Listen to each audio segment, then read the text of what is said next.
And as a reaction should be a look at how do we do our programs better so we are getting the impacts we hope for. So it'll be a really cool look at what happens when our kids are in multiple systems and families are in multiple systems? How are they accessing services? Is it working for them? Are they falling out of it too quick? Is our attrition rates high? So things that we really need to do to improve our families. So that bill did pass. Um, the child safety alarm bill. So that was the bill that required a child safety alarm to be in the vehicles for every early learning provider, early learning site around the state. So any vehicles used for transportation, it would require that child safety alarm. I know that's not new for a lot of people who are in a local licensing area, but that bill did pass. So there will be new rule promulgation we'll see from DCF on what that looks like and what kinds of implementation requirements will be around that. So House Bill 7011, which was the student literacy bill, that bill requires new literacy training to be formed. It also asks for VPK teachers to renew their literacy training every 5 years now. Again, and I just want to give you a little bit of disclaimer here. A lot of the how on this will come through rule. So, OEL is going to come out, they'll give you how they read the bills, the intentions they see. So this is how I read the bills. So just stay open to the fact that OEL may have a different interpretation. So this is just a full disclaimer. From what I see in the bill, here's what it looks like. But a lot of these will roll into rule promulgation, which will give you the how do we do this. So for example, statute is clean your room. Rule promulgation will say put the red shirts in this drawer, put the pajamas in this drawer. So that's kind of a good metaphor to look at. So these are really high level things, but so the literacy training might be in place, but it won't be enacted and acted upon until there are rules changed to give the authority, so that it's not something everybody has to run out and do. Another thing that changed in that bill is there's a little bit about director training, but the big chunk of that bill that's important for us to know is it creates a longitudinal data system that would require a coordinated screening and assessment system for VPK through 8th grade. So that means that there will be a new tool in place that starts in VPK, and that tool or an aligned tool to that tool will happen throughout 8th grade so that you can monitor student data. So, something that people have really wanted to see for a while, to see where it's starting and to, really honestly, our message to say, if you're not investing early, you're just going to see the same patterns throughout. So that gives us a little bit of the data on that I think is going to be interesting to watch how that rolls out. So 7011, there's some other things in the K-12 world. I'm not going to go into that because we've got a lot of other things to cover. House Bill 419 is probably the largest impact to us. I know we kind of went over this a little bit at another chapter meeting, but just as a quick overview and a super high level, one of the things that's a major shift is it changes the Office of Early Learning, and I believe it kind of elevates the Office of Early Learning into a division of early learning. So right now in DOE, there are these little kind of side offices for different things, but there's a division of K-12 schools and a division of basically higher ed colleges and universities. There's a chancellor that leads both of those. Well, there will now be a division of early learning that's led by a chancellor of early learning. So when we talk about elevating it into the same stature as the other educational programs, that will now be in place as far as the positioning within the department. What that means for early learning as far as how that rolls out, again, it will all be kind of a wait and see game, but that is a big change. OEL was already under the Department of Education, so they govern their budget, their contracts, their rule promulgation, everything was already being governed by them. But this will just kind of change a few straight lines of authority that were kind of dotted before, where DOE couldn't exercise as much authority over them. So that one's kind of a wait and see. And hopefully we'll see some really good things from that, but we may also have to think through how do we advocate to make sure early learning doesn't get lost in the shuffle of a larger system. And philosophically, we're so different from K-12, but we have alignment. So how do we leverage the alignment but keep our identity? So those are some things we'll keep our hands on the pulse of. A second thing is there's some coalition governance or coalition accountability that came into play. So the early learning coalitions, obviously, most of you probably have relationships with them. One of the things that changes is that there will be a customer service survey now for providers who are under contract with the coalition, board members, and families while they're getting eligibility for services, just to make sure that the coalition is meeting the needs of their clients. So if a coalition doesn't perform well on that, then they have a year to fix it.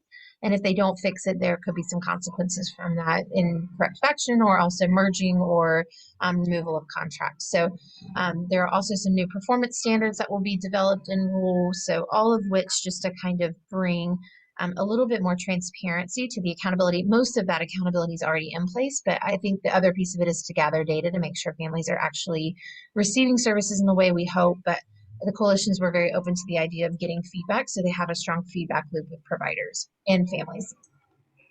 So another huge section, and hang on just a second, I'm going to tell my 8-year-old to turn his Ninjago down because it's really loud. Hang on just a second.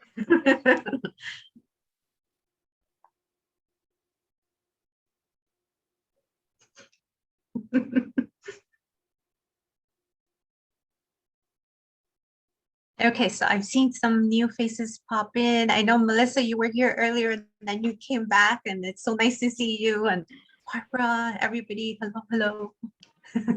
Yeah, I needed to get off my phone. I can't be on there. I'm sorry. And he wasn't even in here watching it. He was outside playing baseball. So I was yelling at no one in the living room. So I apologize. So the big thing, so that's coalition accountability. The next section that's a big deal, or not a big deal, but is a big change is the Gold Seal program had a lot of new additions to the regulatory side of the accrediting agency. So they have to have I'm so sorry. I'm home alone with a child. So if you want to come say hi so it's out of your system, I'm going to let him say hi to you so he can go back and play. This is Bennett. This is my 8-year-old. Okay, go back and I'll help you in just a second. I'm presenting on it. Okay, I'm so sorry. So the Gold Seal program is, we've had some conversation about, FLACY and NACY being such gold star, like gold seal is horrible, gold star being such like the like the goal of what we want to see in our providers. Sorry, I can't make words today. We wanted to see that replicated in all accrediting agencies so that we know that if you are a Gold Seal provider, then you are serving children in the best way possible. That's been a historic conversation. So one of the things that the statute changed is now accrediting agencies who are under the Gold Seal program have to do a specific number of on-site visits. They have to have a self-reporting process. They have to do a couple of new things, all of which I think are within the realm of the quality accrediting agencies as of now. But if there is an accrediting agency that's found to be fraudulently accrediting a provider, they would then be responsible for paying back every Gold Seal differential that was given to those providers. So pretty risky business to get. I know, Barbara, we used to talk back in the day about Gold Seal. So I know this is new for you, but again, some new quality standards, especially for our organization as FLACY, that we want to see everyone stepping up to the game, because if you're going to put that kind of investment in, let's make some equity in our system so that people are actually doing what's right by kids. So if they're all going to reap the same benefits. So, sorry. He never interrupts me, and I've got like 5 interruptions so far this time. Hold on.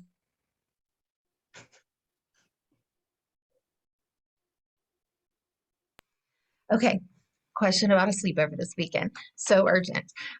Okay, so the next part of it is there's 2 sections that kind of merge into each other. So I'm going to start with the coordinated screening and assessment.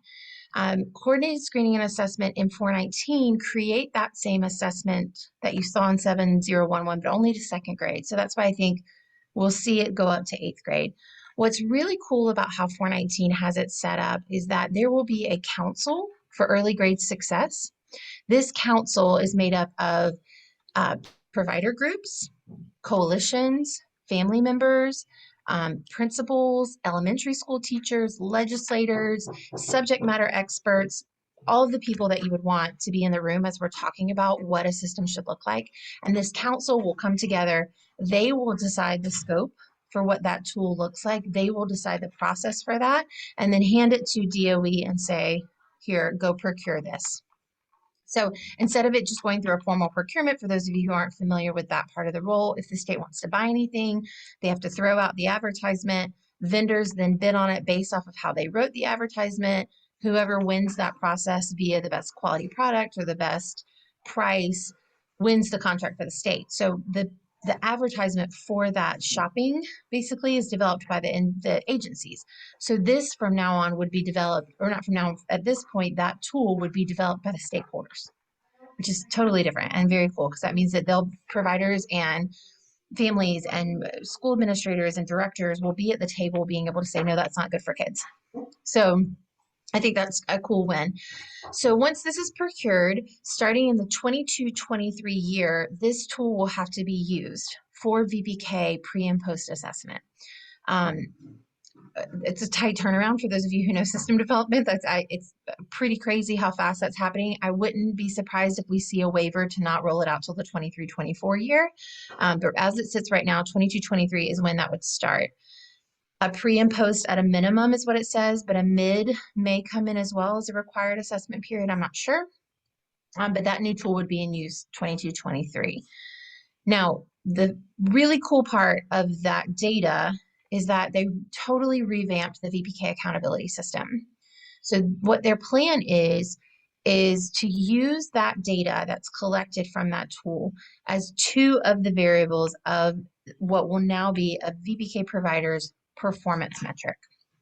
So the performance metric is made up of one, the learning gains pre to post on that tool. The second variable will be the post, but the post will happen at the end of the VPK program year. So no more kindergarten testing and trying to see how well a provider did based off of how a kid walked into kindergarten, when we know there's 1,000 other stories that come along with that child. Horrible system. Thank God it's going to be gone now. And so now we're going to look at how much impact did that provider or did that teacher have on the life of that child, that educator have on the life of that child, and how did the child look walking out of the program? Not after the summer, not after they got into another classroom and things have happened and changed. How do they look now? And then the third element will be a program assessment. So for those of you who are in the school readiness world, we already do this with the class tool. I would assume and hope that it's the same tool, so we have some consistency, but that will have to be procured. But then that score of how the teachers are interacting with the children in the classroom will be the third element. So here's what I love about that. From being a provider, I remember thinking, I'm really lucky that I have kids that walk out and are ready, but for my kids who walked in the door at VPK, we had a great program, but maybe that wasn't all to do with me, because if I served kids who came in really far behind or who had experienced trauma or who had, foster family experiences where they've gone all over, 3 hours a day is not going to put them at the mark where they need to be for kindergarten. And so now what will happen is if you come in and are rocking the classroom, you're making a huge impact on the life of that child, but they're not quite walking out looking just like their peers, which is to be expected, but you still made great growth. That's the story that's going to show up now. You'll see what's happening in the classroom. You'll see the growth made on the child's life, and then you'll also see how they walked out the door.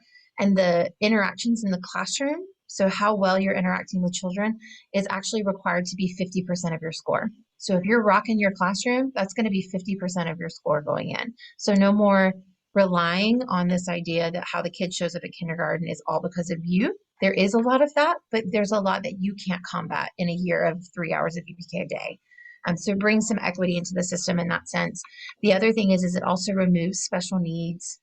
So children who are diagnosed with special needs, it removes them from your readiness rate or from your performance metric. So if you serve a high population of children with special needs, you're not going to have to make that choice of, can I serve them and hold my readiness rate and risk going on probation. That won't be an issue anymore because they will be removed from your rate. You'll still collect the data because we need it to differentiate instruction and be able to meet their needs, but it won't count against your performance if they're not showing up ready for kindergarten based off of a typically developing child. So really interesting changes, I think, that are going to bring a lot of equity. There are some other changes in the minutia of what happens if you go on probation. So if a provider does go on probation after that, they will have to do the staff development plan and implement an approved curriculum. So there's a shift there. There were a couple of things about I know no one on this call needs to worry about any of this, but if your contract's terminated for noncompliance, that's a minimum of 2 years from VPK, but no more than 5. So there's different kinds of issues that we'll all have to roll out and rule. But as far as that bill goes, those are some of the really transformational things that we've seen. The last thing I think I would mention is it requires the department to have a birth through 20 early learning data system. So Unique identifiers is something we've always wanted so we can track the child through the programs. And so I think it should generate that kind of work happening.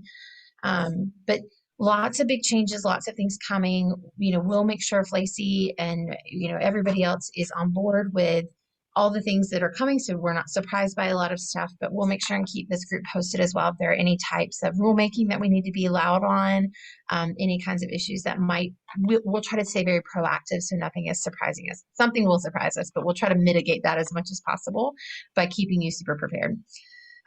So that's the stuff that has been passed, signed by the governor, is set. I'm going to go to the financial side, and I'll try to wrap this up quickly. Norma, I'm sorry, I'm going way longer than I thought I would. No. So the financial side, these are the things that pass through the budget for the House and the Senate, but they have not yet been signed by the governor. So I just want to put that disclaimer that these are the items that, should the governor sign them, will happen, but the governor hasn't signed them yet, and they're still eligible for vetoes or other kinds of modifications. So take all of this and be hopeful, but none of this is certain. One of the things that is really incredible that made it through the budget process is that, K-12 got a $1,000 bonus for their instructors. Well, early learning got $2,000. So very cool. One at the beginning of the year, I think the other will be more of a retention if you stay. And so $2,000 should be rolling out should the governor sign it. I don't know why he wouldn't, but once the governor signs it, OEL will start giving guidance on what that will look like, but there will be $2,000 worth of bonuses, hopefully, going out to instructors. Now, the definition of instructors will happen at OEL. So that might be a place that we as an organization want to make sure that we're communicating. And, as we see that start to roll out, we'll let you know if we need to be loud about that. But as of right now, the K-12 world is including principals in that definition. So my assumption would be that directors and other staff members would be included as instructors as well. So we'll have to just wait and see. But one cool win on that. Another win, this is not really a win, but another kind of like, okay, good thing is everybody else got cut. School readiness and VPK did not get cut. So I know it doesn't sound positive to say we didn't get cut, but in a year like what we saw in the budget, that's actually good for us that we didn't get cut. Oh, and I'm so sorry. I left one of the major components out of 419.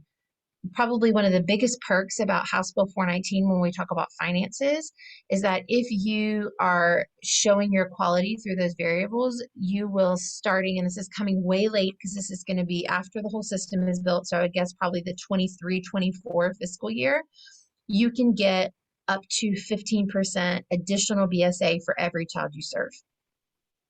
So for VPK, we've been trying to get that BSA up for every year. 15% is pennies at times, but when we think about that across all VPK kids, it does give us a little bit more in the pot. So one more win towards getting the system where we need it to go.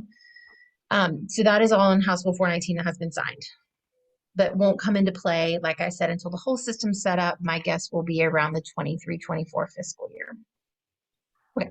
So back to the budget that we're waiting on the governor. So for those of you who are school readiness providers, you likely felt a shift in your reimbursement rates. That is because there was a rate increase that came through last session for an additional $50 million to go onto the pot. So if we're being really honest, I was a provider who served kids in school readiness, and a lot of us sacrificed to cover the cost of what's left over because parents can't pay for it, and the money isn't really enough to cover the cost. So there really was kind of more of a compromise a lot of times when you took children from the program because you weren't getting your private pay rates. Well, the reimbursement rates in a lot of counties, not all of them, but in a lot of counties are now pretty competitive, especially in our infant rates. So we saw some infant daily rates jump as high as $20 a day on top of it. So there was this huge amount that went across the state, this $50 million. So the hope was to sustain those rates, we would need $100 million to be able to keep paying the per month, per week, per day, however you calculate it. So the school readiness rate, that increase that we made, we needed the $100 million to sustain it, and that did make it through the budget. So the rates that you felt for an increase if you serve school readiness will now be sustained throughout the next fiscal year. So again, good news. The other thing, I think all of our programs Teach stayed at 10 million, just like it has been. Help Me Grow did not get cut. I'm trying to think if there was, the wait list funding. So for those who, again, serve children in school readiness, there a lot of times there's a waiting list for children who can't access services. They gave $72 million towards that. And so again, if all of that signs, those are all funds that will go down through and should hit the providers in a positive way for their revenue. Now, the last bucket I'm going to go, so those are all waiting to be signed by the governor. As soon as they are, we'll let you know, but those are pending. The last bucket I want to talk about are the federal funds. So that would be the CURSA dollars and the ARP dollars. One thing that I think is really a reflection on the work that this team has done, and really the work that FLACY as a whole has done as advocates, is that the language that got written into proviso for the planning of spending the CURSA dollars, the federal funds that came down in December, is that the office cannot spend the funds until they collaboratively build a plan with providers, early learning coalitions, children's services council. So they listed stakeholders that they have to work with before the funds are released. So huge win on the fact that lots of FLACY members were saying, we want to be a part of this. We want to have our voice heard, and it made its way into proviso, which is a huge win. It was said on the Senate floor that they expect the same for the ARP funds. And I don't know if you've heard this amount. I don't know if I said this the last time, but the ARP funds, it's $2.5 billion. Wow. So transformative, really innovative time for Florida to really think through what that looks like as a state. So I think that's going to be a really neat win. So those are some of the things coming. The last thing I'll tell you that was a really cool win was philosophically throughout session, people are getting it. You know, like I said, I've been around for a while. I know a lot of you have too. We have battled so long for people to understand why early learning is critical and why it's different than most educational sectors. And I don't know if you saw the bill signing, but Representative Grahl said in her bill signing, play. The teacher-child interactions have to be through play. Play is important for early learning. So play won big this session when it came to how the legislators were talking about early learning, how they described the interactions and how critical those types of interactions are for young kids. So philosophically, watching that process and being in the throes of all the meetings and talking to legislators, it was pretty fantastic to watch them finally understand and get it.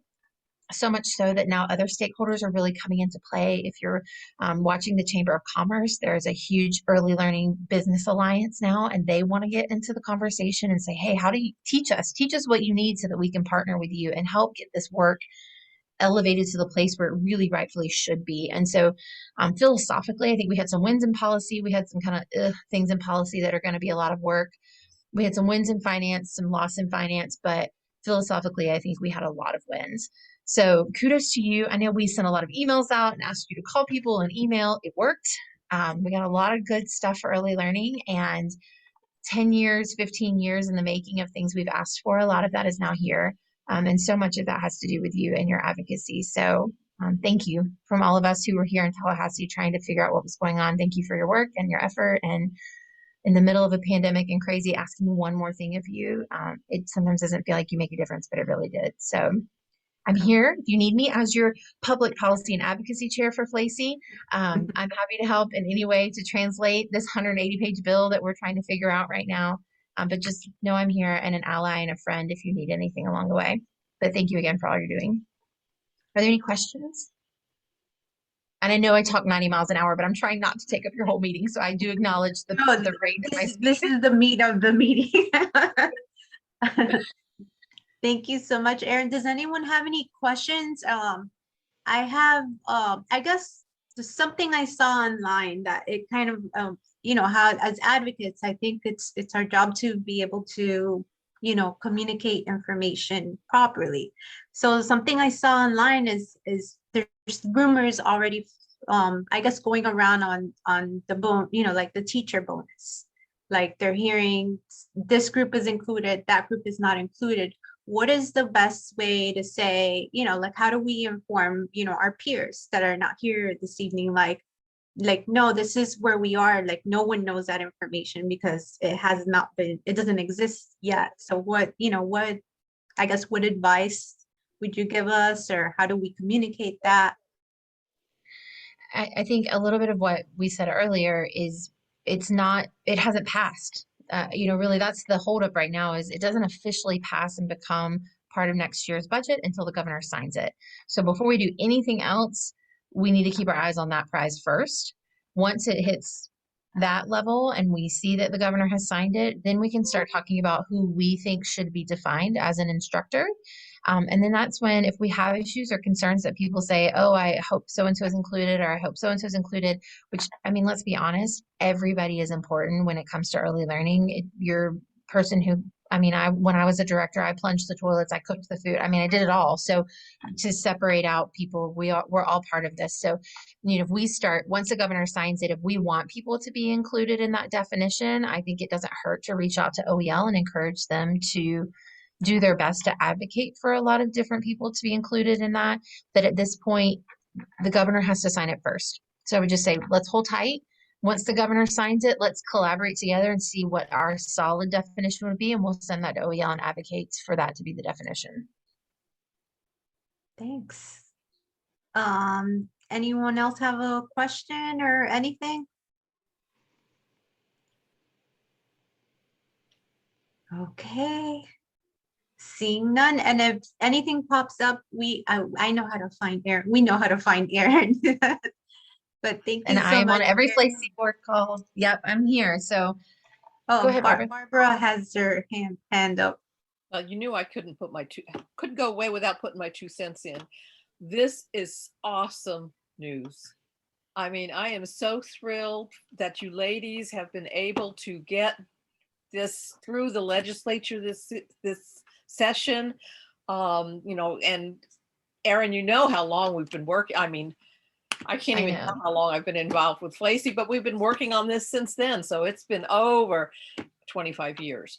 And so to have it actually come to fruition as a start with a bonus, and then hoping that maybe that goes into some kind of way to keep it as a permanent, continual budget item, not just based on every session we have to keep fighting over and over and over for it. But it's a start, and it is a great and wonderful start. And thank you, ladies and gentlemen, because I know Dr. Drew has probably been very advocate with the play issue. I'm just thrilled. I can die happy now. No, we're gonna suck you back in, Barbara. Yeah.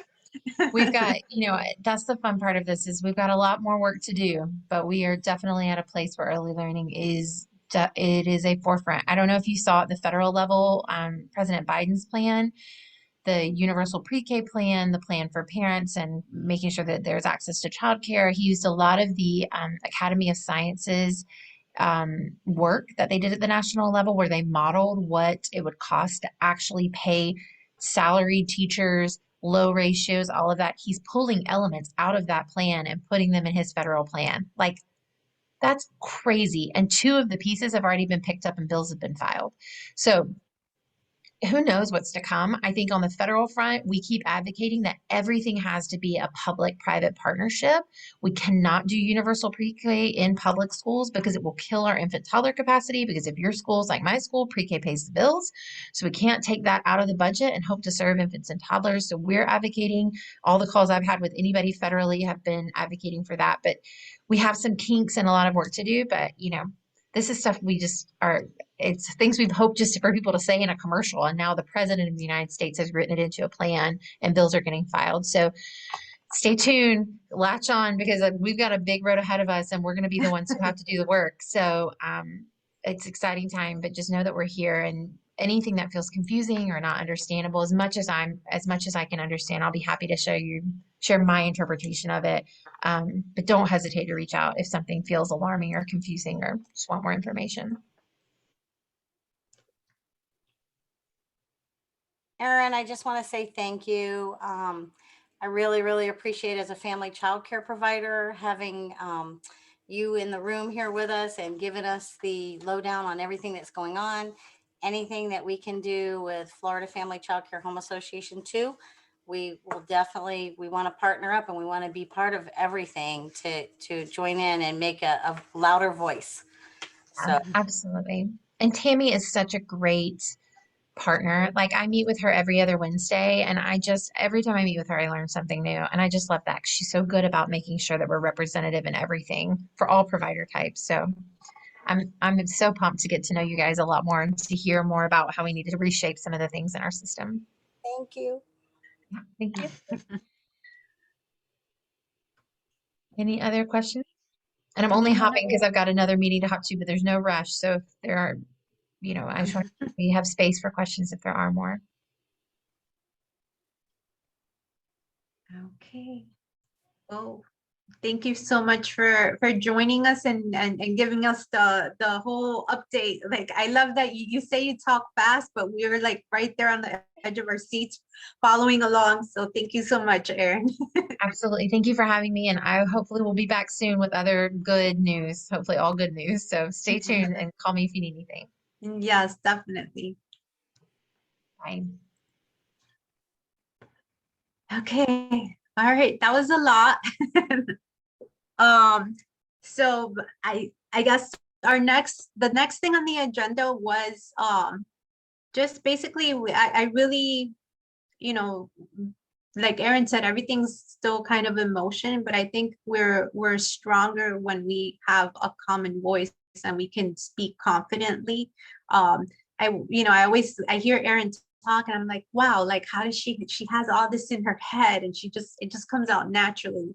And but we can all speak confidently on where we know where things stand today and what we know to be true. And I think that's really important. And I think part of advocacy is I was listening to, a podcast and they were saying it's not, that you march up to the Capitol and you have this big sit down with a legislator. It can be sharing good information with your peers, with your coworkers, with families, with, whoever you're comfortable with that, that they start, seeing that you're a voice, and that you know what you're talking about. So, because of this day and age, a lot of it happens on social media, but even just within I feel like I keep saying like the world is opening up. Like as we start, engaging with each other in person, I think, these updates are so helpful. Because sometimes we're all like in it like completely, and then other times we just have enough time to check in and see where things stand. But with that being said, as I mentioned, things are opening up. Lacey just sent out an announcement today saying, announcing our conference, and it'll be virtual this year because, but it's still, it's hard to gauge everyone's comfort level. So, we decided we're just virtual this year, but we are offering some, we're calling them summits. And I'm going to share my screen. 1 second. I do this all day at work. I share my screen and I still always hesitate. So give me 1 second.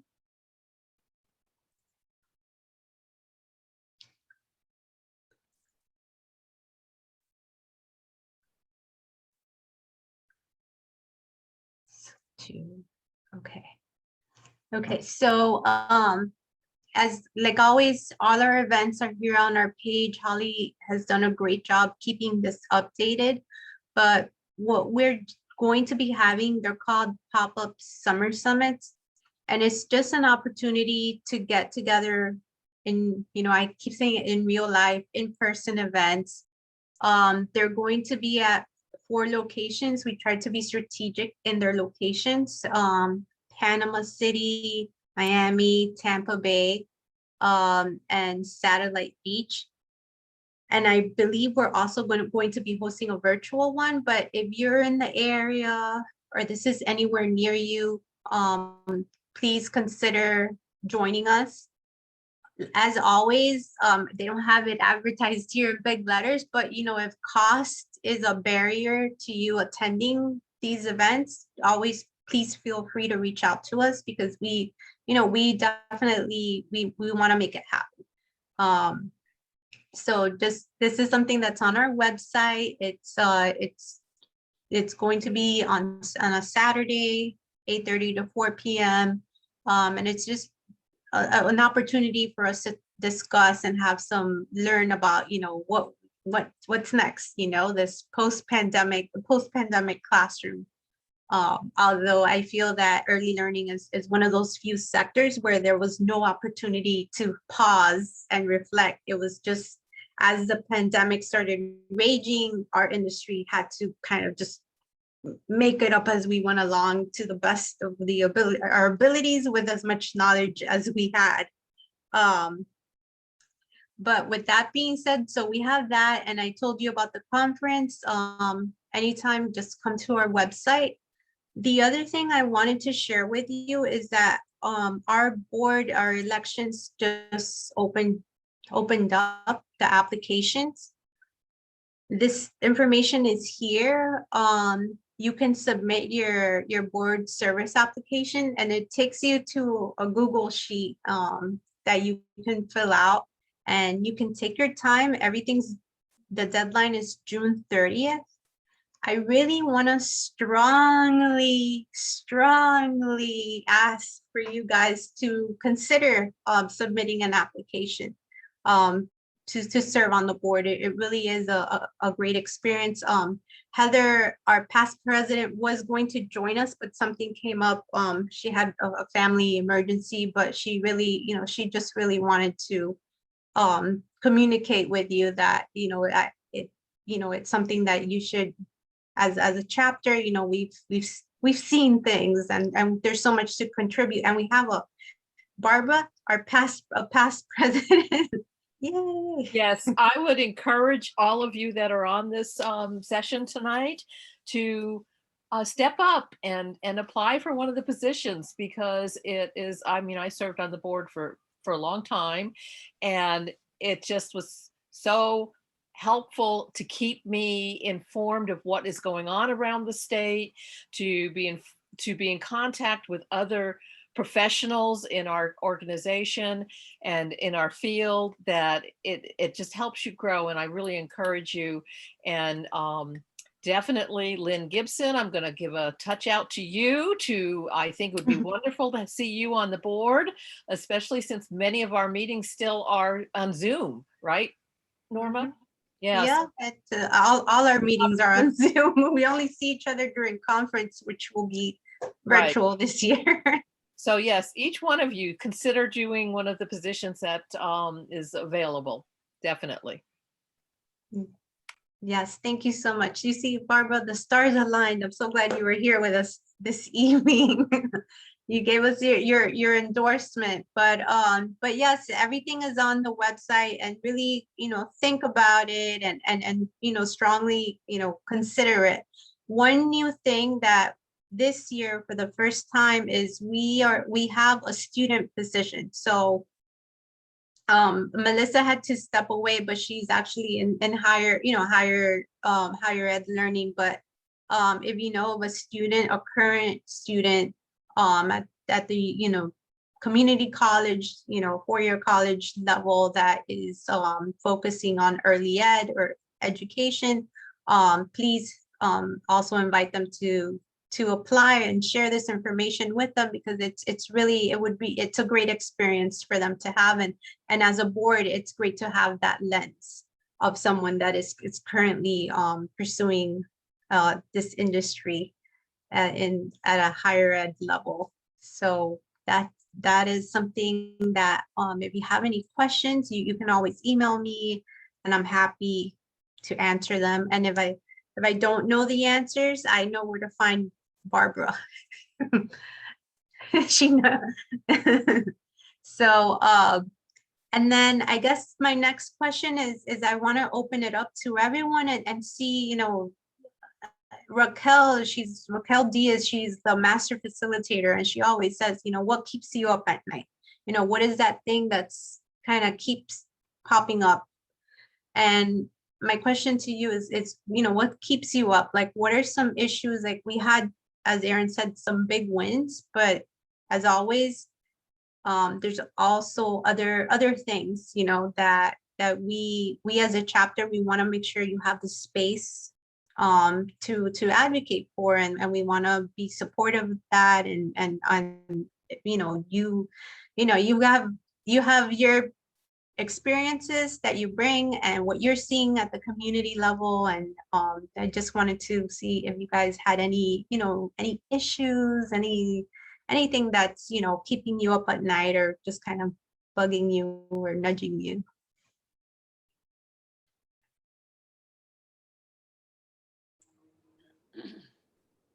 I can go out and say that here in Pinellas County, we're having an issue. And it sounds petty, I guess, because we're grateful that we've been getting grants. We're grateful that we're getting help. Our local early learning coalition decided to give out grants locally and did it, of course, on the week of the teacher and the provider appreciation and all those type of things. And every center got a $6,000 check, and they did a video with all of them holding their checks and everything. And whether you were family child care regular or large, we got $300. And not one of us was in a thing. So we're trying here to make sure that as family child care providers, that we're remembered, we're recognized, and we're not forgotten as being people that are in the trenches alongside of you guys, that are centers. We don't want to say we deserve $6,000. We're not trying to say that. It was just such a huge gap that it kind of made everybody say, is it even worth taking it? Is our dignity worth that to say thank you? And large family, we have employees. I have 2 employees that work here full time.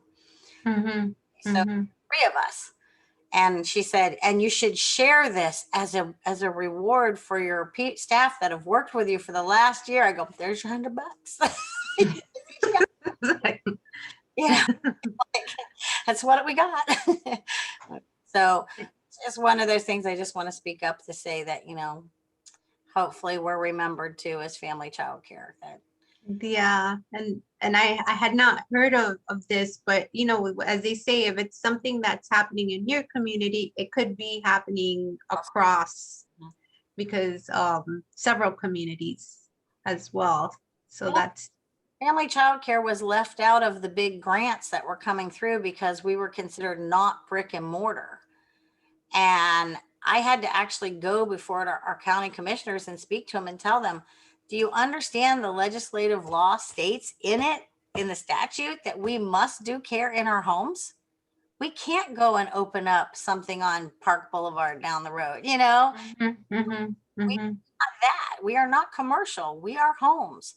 And that's a different level of what is offered for childcare, but it's where it's at and it's meeting all the requirements. So just something, it was like, kind of like, oh, well, we're not a babysitter, but we're just a little bit above it. It was like, that's not what we are. We all are meeting all the same requirements and doing the thing, not all the same, can't say that, but we are meeting the requirements that are at our level and being regulated and taking in readiness children, doing the curriculums, doing all the stuff, I have 9 times a week, we have a special needs children here.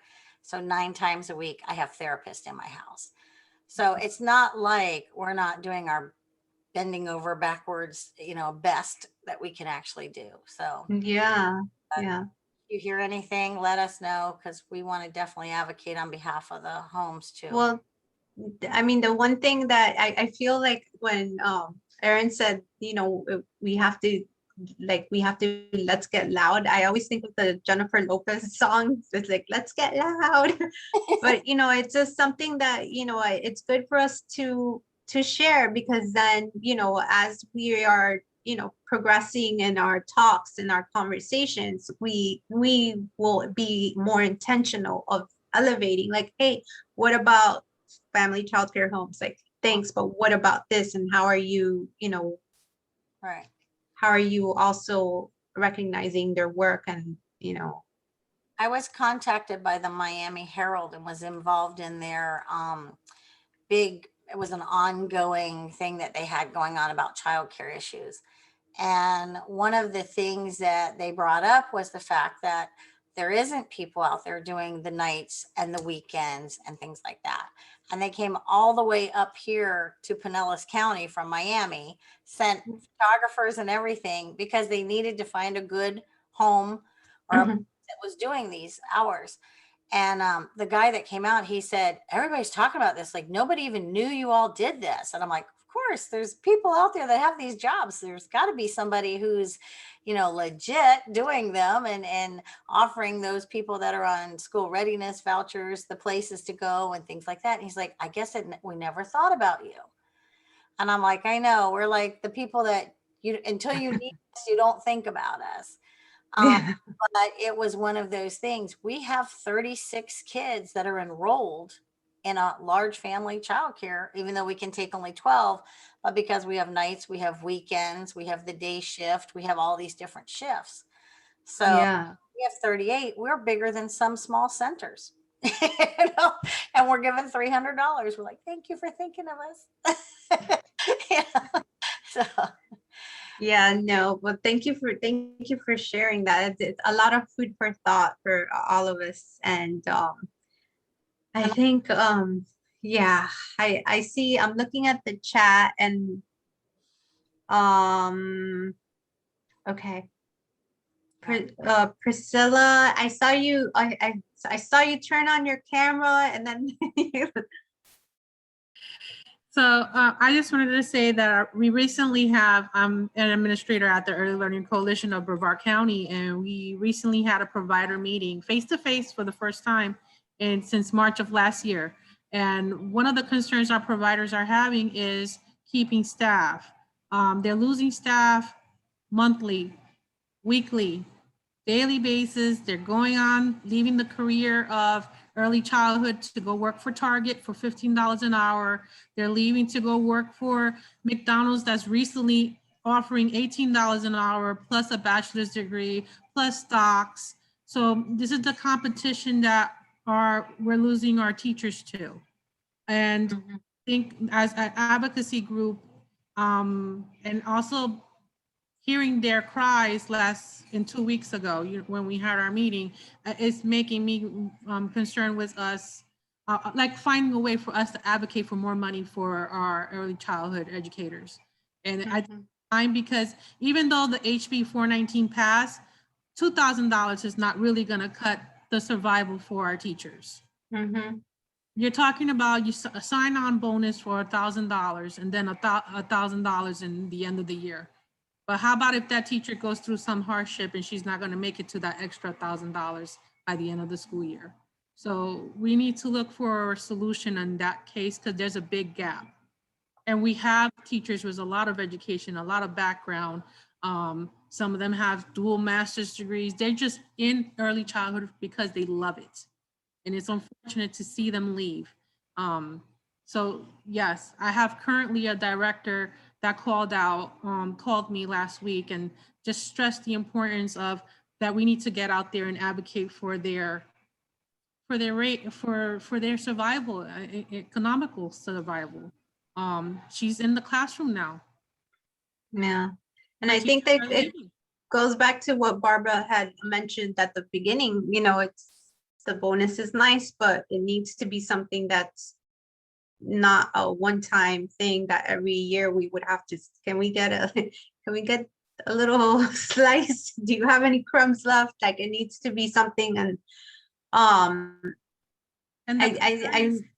there's definitely, I know, and I can only speak like locally, it's, some sites, they do have the waiting list, and it's not because, it's just, there's not enough staff to cover the classrooms. They have empty classrooms and they're not able to staff it. So that's definitely something that I know that we really do, the restaurant industry is being very loud about this. You could see the restaurant industry, we're closed because nobody wants to work. We don't have enough staff, and they're being very, I always look at like who's getting media, so I think it's something that we can also consider, like how can we also, and now I'm like, I don't want to say get loud anymore, I have to find something else, but I just think about how do we elevate, that we see it, you're seeing it from your lens, everyone is kind of seeing this, but like Lynn said, people will walk, I didn't know that was an issue. Like, Barbara. Well, a wild idea just popped into my head. And, everybody's complaining, all the legislatures, all those people that don't have to, really work for their money. I don't, some of you look at the legislator sessions and there's 5 people in there. Where are the rest of them that are getting paid, And so, but they're crying, they're saying that people, they can't, the industry, the restaurant industry and the service industries can't get people because they're staying home on their unemployment. Mhm. And the reason they're staying home on their unemployment is because their unemployment, they complain that it's paying them more than what they would get going to work. But it's not the fact that they're getting more for not going to work, because working, they might get the same amount of money. They actually would get less money because they have to pay the child care. So, so you get $300 in unemployment. I don't know what it is, but let's say, that's way out of whack, but let's say $600 unemployment. You're paying $150 or $200 for childcare for that week. If you went to work for $600, you actually would only be bringing home $400. Mhm. So it doesn't make sense and they're also saying that women are the ones that have been hurt the most from this economic and pandemic. What about if we start maybe partnering with the service industry and with the restaurants and start explaining to them the reason your workers aren't coming back is because they have to pay childcare. And in order to do that, they will be getting less money than what they are getting right now from unemployment. So that's, we've got to fix this problem, because that's really what the problem is. Yeah, and you just remind my mom, she's a hairstylist, and she was telling me about a coworker, and she said she's only coming in 1 day a week, and she said, why aren't you coming? She's like, I don't have childcare.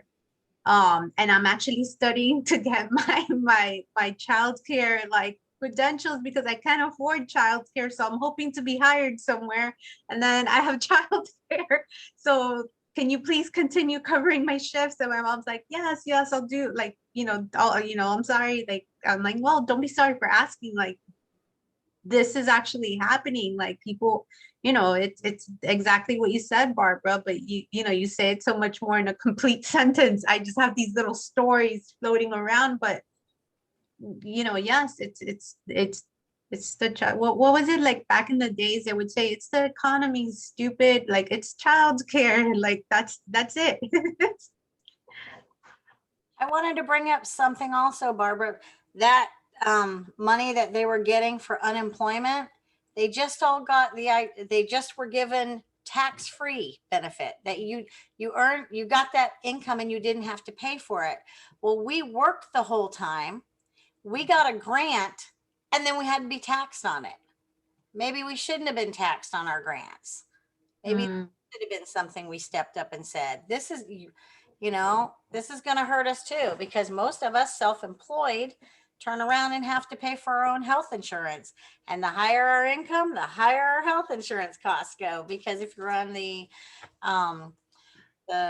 government assisted type thing where you're going in through their agency, then you're going to end up paying more. So maybe we should have advocated for that too.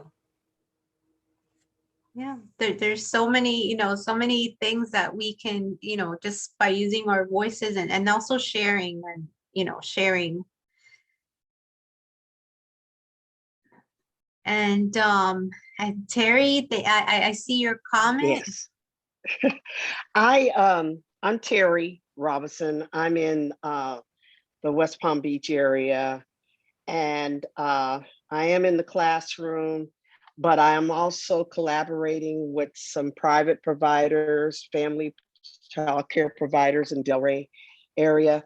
And I was just listening to what was suggested about informing employers of what the services are available, why their employees need the support, and how they can access it. And I'm really interested in that, because partnerships and retention is one of the major things that happen in childcare for parent. You know, it's great that family centers are available home because they offer around the clock. And, you know, all schedules are not 9 to 5, or, you know, some people have to work overnight and they need to know that those resources are there. So I just think that's a great idea. Anyway, that's it. No, we'll definitely we'll give it some thought, and you know what, it's one of those things that we're going to do it, you know, and then, you know, if we can impact one business or one, you know, aha moment, then we're on the right path, we can say, you know. I wanted to, there's I know it's like focusing on family childcare homes, but there was a movie recently. It's on PBS, like it's on demand. It's called Through the Night. It's an independent film, but it's basically it focuses on a 24-hour childcare. And it's just the story of the lady that she runs it. I put it in the link, but you can watch it for free. It's on PBS, but basically it just follows her as she is helping all these families. And meanwhile, you know, like I heard, you know, health insurance and all that, it's like her back is just like her shoulder from carrying all these littles, and she has to get like the cortisone shot. You know, it's just the toll it takes on our bodies. And then as well as just like what you were saying, it's like you do so much more, and just the ability to be open, you know, like in the middle of the night. And it's just it's a lot. But I want to recommend it, but it's one of those like you know, it's not a happy, like it's not it's not like a one small matter that it has its like joyful moments. It's all like, oh, my heart. But yeah, I mean, we're definitely for the summer. I wanted to, you know, I'm going to try to keep it light. We've been meeting monthly, but as the summer kicks in, things, you know, our time is limited. It never stops. So I'm going to probably most likely next month, just for us to communicate, you know, through email messaging. We have the Facebook group that you can join, and we can communicate there, and then come back again in July. And but definitely be on the lookout. We are going to, I'm going to speak to Jen about creating this plan, like, you know, sooner than later, to outreach, because I think it's something that we're experiencing, you know, like similar, you know, it's something that we can relate to with these other industries, and how childcare can, you know, really does complement all these other industries. And if anything pops up, any other ideas, please just send them over. And yeah, any last parting words? I'm not as good as Jen with the Looks like with the meditative. Terry but- Robinson has her hand up. Okay, Terry, or I think No, my hand I never put my hand down. Oh, okay. I like. Technology. Sorry. I just Thank want to you. say thank you to all of you, and thank you, Norma, for always being available for us and hosting these advocacy meetings, and it's appreciated from us. And let's make our voices heard. Let's get loud. Thank you, Priscilla. Thank you for joining us. You're welcome. Thank you, Norma. You did a great job. Thank you, Barbara. Thank you.